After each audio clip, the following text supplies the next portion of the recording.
Ngayon guys, ito na ang macro, ilalabas na natin. Tire 4 portal, how to macro. So, ito pa rin yung team guys, walang nagbago. So, tara, open tayo guys.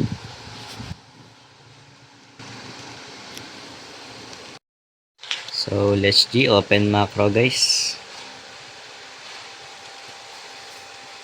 Then, game. So, drop farm. Then, Roger lang. Then, Gojo. Ang babago lang dito guys, idadrop nyo muna sila Luffy. Ayan, hanggang wave 4.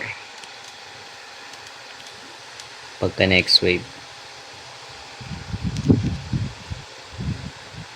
Drop. Then, wag nyo muna i-drop si Zoro. Sa wave 4 nyo i-drop para sure. Kasi minsan naglolo ko yan. Kaya mas better na sa wave 4 nyo na i-drop yan. Yan. Then, auto-upgrade. Dalawa. Then, saka nyo spam ng ability. Diyan na kayo mag-spam ng ability kay Roger.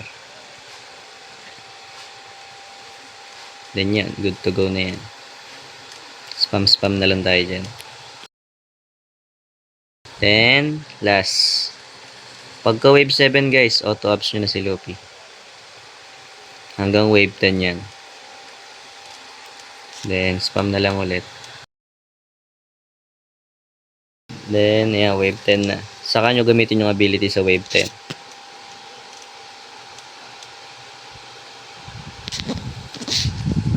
Then, sa wave 12 nyo i-upgrade si Zoro.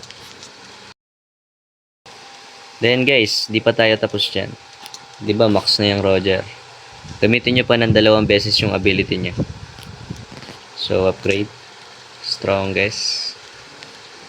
Kasi minsan naglolo ko yan, hindi nagda-drop. So, mas better na secure natin para sure. Yun. Then, 2. Kay Gojo, 2. Then yun. Pwede na kayo mag-AFK dyan, guys. So, yun guys. Try natin siya sa macro.